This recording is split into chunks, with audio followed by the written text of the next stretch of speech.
Welcome to the HB Studio Podcast with Tim and Kristin, where it's not business, it's personal. But Tim, our businesses are personal. Indeed it is, Kristin. Tim, I wanted to talk today a little bit about being an entrepreneur because the historic Broyhill is full of entrepreneurs. We have a lot of businesses in here, and I don't remember even how many there are.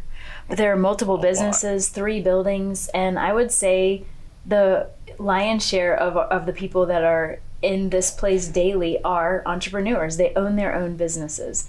And what better of a person to weigh in on this other than you, because you are an entrepreneur. Yeah, over a decade now. Yeah. And so when you were getting started, what gave you the wings to go out on your own? Wow. So support. Personal support by the people closest to me, and primarily my wife, because it was a transitioning, right? It wasn't something I just kind of like jumped into. It was a transitioning from the public school sector to the entrepreneurial.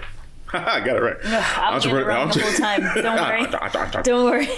Entrepreneurial sector. So my last 2 years in the public school sector, I was an on-the-job training coach at special needs. Was up Carter High School. Hey. I was looking into going into the voiceover world. All right? So I've been a voiceover professional for a decade. And so I'm doing research, right? I'm trying to figure out what's necessary to succeed, not necessarily what's necessary to get started. A lot of people like to get started, but they don't understand the long term. Oh, absolutely. Right. So yes. I'm like, okay, how can this be sustainable? Because I'm like, okay, I'm leaving money on the table, so to say, into something else. I need to have that transition. So I'm digging, I'm researching all of this stuff, and Amy, my wife, did a tremendous job, and just. Because there was times I was like, I'm not sure. I live in Winston-Salem. Like most of the voice actors who make it, they're in California, right? Yes. That's where you can audition. Austin, New York, Chicago. Really, I live in Winston. Like the opportunities are not going to be there. But due to the digital age, here you are. But definitely, Amy, just that emotional support primarily that was huge, because there was times I was like, I don't know about this. So how did you realize? Did you always know that you had a voice for recording? How did you realize that? Oh my gosh, I can actually make a career out of this, a sustainable career.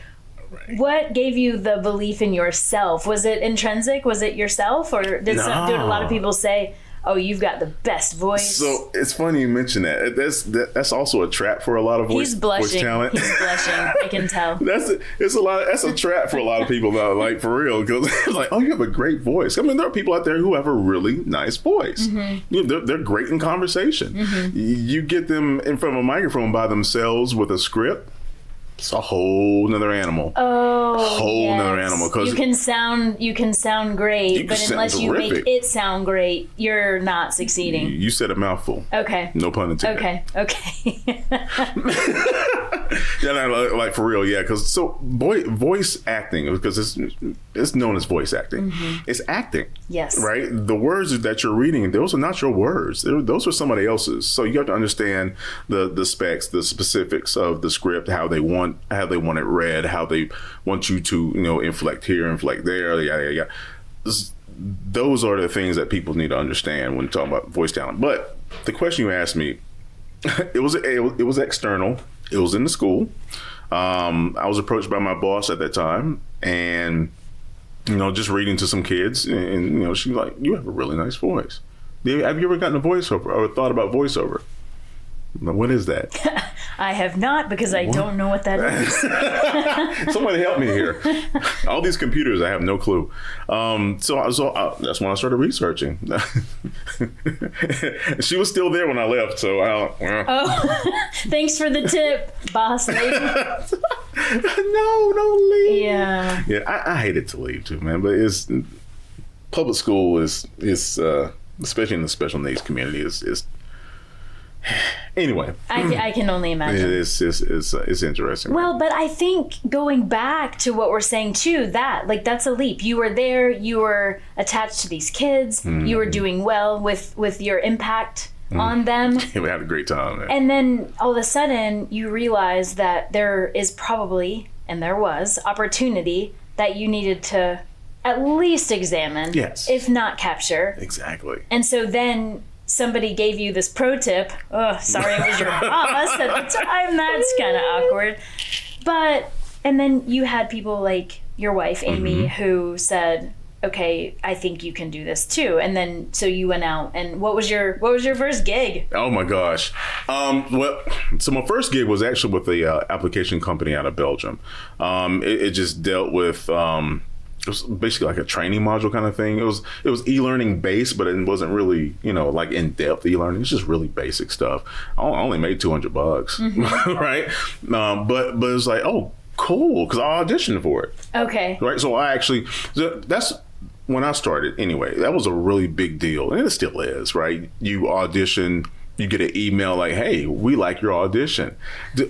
They like me. Yay! And then I'll get a call for another year, right? Right. The HB Studio Podcast is brought to you by the historic Roy Hill in Clemens, North Carolina. The opinions and thoughts presented on this podcast are that of Kristin, Tim, and their guests alone. Our goal is to bring positive motivation through real-life experiences and training as business professionals. Thank you for listening.